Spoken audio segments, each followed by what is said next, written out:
Hey buddy, Thomas here, and today I'm here with Mr. Michael. We're up here in what part of Maine are we? Smithfield, Maine. Smithfield, Maine. Center part of the state. Center part of the state. So I'm up here doing a trials on a ship, and Mr. Robert and Mr. Michael here have talked before, and this gentleman right here has quite the sharpening setup. And we're going over the sharpening of carbide saw blades here. So these are circular saws, and you can go up to what size again? This machine will do up to a 42-inch diameter. 42-inch diameter. This is a Foley bell saw sharpener, and 367. 367, and he is qualified to use this equipment from what year was it? 1980. 1980. He has a certificate back here saying he was qualified to run this piece of equipment from Foley bell saw. That's pretty cool. So he's going to show us what he's doing here. Is just really cool. He's got a diamond wheel on here, and he's sharpening the face of his teeth. And he's going to kind of go through what he's doing here.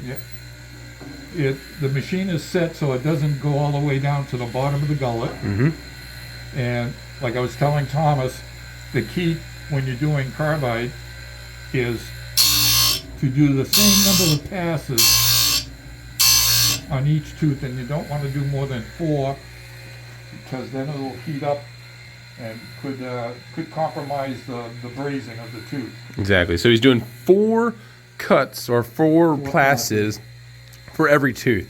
And this is pretty cool. I've never seen this, and he'll do a couple of these real quick, and I'm going to show you how clean the face looks.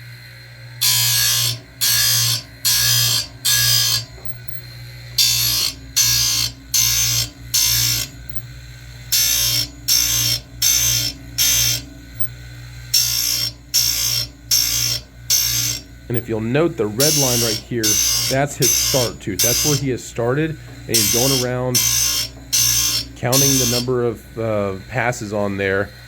And this is only the first stage of the sharpening process, because now he's done the face of the tooth, and he's going to come back and sharpen the top of the tooth. Right. So we're going to look at what this face looks like, and this is absolutely beautiful. Like how clean these look. I'm going to zoom in here. Check out those faces. So there's a non-sharpened tooth or face there. Right there. Yep. So dull, debris, all sorts of stuff on there. But just look how clean those teeth are. Pretty impressive. This is the first time I've seen one of these machines run. I know Mr. Robert has been looking at a machine like this, but these are pretty neat. I mean, I'm impressed thus far. And the setup in here, we're going to talk about everything he has in here. This is only one part of his sharpening setup. So we're going to cut away real quick, and we're going to come back to how to sharpen the actual tops of these teeth. All right, folks, now we're working on the tops of these teeth, and I had no idea how much work actually goes into the sharpening of a blade like this. So he's doing the top tooth, and you notice he's doing every other tooth. And that's because there's a left tooth and a right tooth? Well, it's a alternate bevel tooth. Alternate bevel because tooth, it's a cutoff saw. It's not a rip saw. A rip saw, as you probably know, has a straight across tooth. This is a cross-cut saw, so there's alternate bevels like this. Okay. And so he has a dial indicator on here too. So once he sets his 0 off of his grind and everything, he'll then take it around and check each individual one.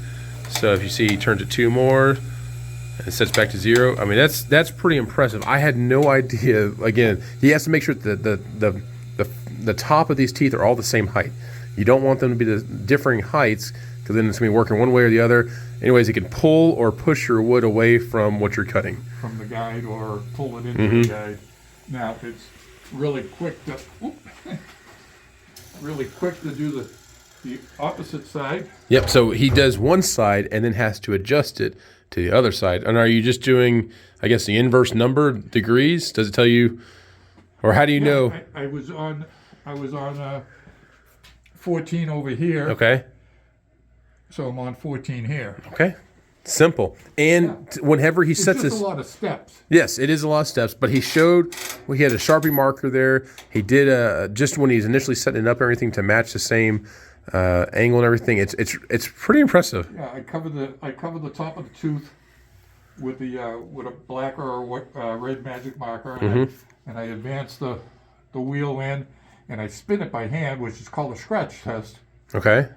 And if the wheel is hitting flush, you're good. If it's not, then you adjust it one way or the other. I'm going to back this off a little bit. And I'll bring it in just till it touches. Mm-hmm.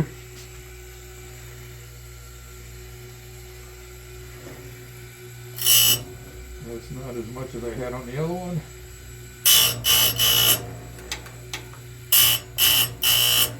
And what is the device that's clicking called again? That's a stop finger, they call it. A stop finger. That's pretty impressive because that there kind of lets you, I guess, count the number of teeth and everything. You can hear it, and it. Well, it stops the blade at exactly the same spot, so you can read accurately on your dial indicator. Let's check those other teeth. Yep, zeros. That's great. I am blown away, folks, at how cool this is. I mean, this is pretty impressive. Mr. Michael here knows his stuff. I'll tell you what. 40 years. 40 years exactly. Yeah. Yeah, 40 years exactly this year. Wow, that's very impressive. So, yeah, I'm blown away that how much work goes into these and the quality of this too. Because I mean, looking at some of these teeth and everything after we did the face of the tooth and the top of the tooth, I mean, they look brand new. Even though the actual physical blade may look old and everything, I mean, these teeth that he's cleaning up are just, they're impressive. Yeah. Yep, there's a lot of shine going on those teeth there. They're really sharp points. Yes. And this is just a saw or blade that we just pulled out of the stack here and everything. But yeah, this is it's very an old blade impressive. I had kicking around that Yep. I don't use. Now, one thing, if you're into this already, carbide grinding, or if you're going to get into it, we're a really good one of these. Yes. Carbide does not rust, Okay. so your body will not get rid of it. That's good to know. So, folks, if you are sharpening carbide blades or anything carbide, make sure you're wearing your proper respirators and whatnot. Yeah, actually, I can show the one I use when I'm not doing Hollywood videos. Making him a movie star. It's like the one Mr. Robert bought recently. Yes, exactly. Yep, there you go. This is really efficient. So we've gone over, this is one of your biggest business things that you do. You sharpen these carbide blades. And this is my second. This right here is impressive. I have never seen this tool before, nor have I seen anyone who can sharpen 30 inches long. So you can sharpen up to 30 inches long. 30-inch long planer blade. Mm-hmm. I don't think they make joiner blades that long, but I also do chipper knives on these. Okay. Chippers. Yep. And it, you clamp it in here. You get your angle. Match your angle to whatever's on there. Mm-hmm. That's impressive. And I'm not going to lie, folks. This right here, this goes on this track system right here. And this machine that's like glass. That is like super smooth. So I've done a video in the past. The diamond dresser right there to square off the wheel. Oh, very cool. I've done a video in the past where Mr. Robert has this grizzly sharpener for planer blades. This is quite the machine right here. This is pretty impressive. This, I think, would do a much more accurate. It is. Yes. Very accurate. You get a perfectly straight edge. Yeah, this is probably the Mercedes. Yes. This is a nice one. Well, yeah, I guess the Rolls Royce would be the automatic one. Yeah, exactly. This is on its own. Yep. So, okay, so he does the saw blades. He does the planer blades. He does chainsaw blades in the back there. He does the bandsaw blade sharpening just like Mr. Robert does. Then he has this cool machine right here. It took me a while to figure out what is actually going on here. This is for doing handsaws. So you do sharpen a couple handsaws throughout the year and you can reset them. I got rid of the machines to invest in the Cook's cat claw. Yes. I can't set them and I can't retool them. I could file them if they're not damaged. Okay. You can file them. If the teeth aren't too worn down and rounded, but I can't retool them and set them. I used to be able to. Okay. But still, that is an impressive machine. And all this is like Foley bell saw equipment, which I think is awesome. Even this piece right here, and then the... That's my beautician shear. Beautician shears. He does beautician shears. This is impressive. And the quality that's in all this stuff. And then this blade or this machine right here, this was a... It's a 255 grinder. It's for It's for the older style steel saws that hardly anybody uses anymore. So this thing is impressive. But I do I do what's called cordwood saws, the heavy gauge steel saws that people use for cutting 16, 18, 20-inch lengths of logs and then split them. Very impressive. And that machine there, that's my clipper blade hone. Okay. You know, for like Oster clippers. Yes. Yeah. So, so people who shear animals, shears and stuff like that. Or people shears. My wife, I do my wife's. There you go. That's very impressive. I don't think I've ever seen that before either. No. I mean, this man right here, you said you've got 40 years of experience in sharpening, and that's impressive. So just like Mr. Robert. Right there, 1982. Yep. 1980, yeah. That's very impressive.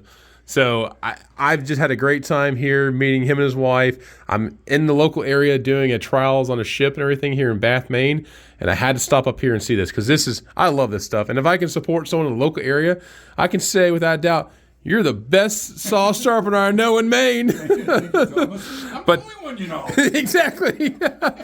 But no, he does have this cat claw sharpener, so he does sharpen bandsaw blades as well. And the dual two. And he has a dual two-setter, just like Mr. Robert and everything. In fact, Mr. Robert and him, they converse over the phone quite often, and it's just notes and it's exactly one another out. Yep, and that is what I'm trying to grow in this channel. It's you network with other sawyers, other sharpeners, whatever that may be, and it's just a great network to rely on. You talk about things you've learned, talk about things you've seen or had trouble with. It's just a great network. So you converse with Mr. Robert quite often. He's the one who I think you were talking to him the other day and told one way or the other, we found out we're going to be up here, and I'm very excited to have come up here. They treated me to a fantastic dinner up here and had a great time, and I got to see his amazing shop down here, and I was blown away by all the things that play into this because each of these wheels up here are for different grits for the finished quality and stuff like that. Very impressive. Least expensive is $89 a piece. Yes, like 9 of them. because those are all diamond. So very impressive. I'm going to put Mr. Michael's contact information in the description below. I'm also going to get a picture of his cards and stuff like that. This gentleman knows what he's doing. He's a wealth of knowledge and expertise, and if you are looking to have any of your saw blades sharpened, you can ship them to him, or if in your local area, you can bring them up to him. All in all, fantastic individual. Very nice to meet you, and have a fantastic time up here. This is what I love to do.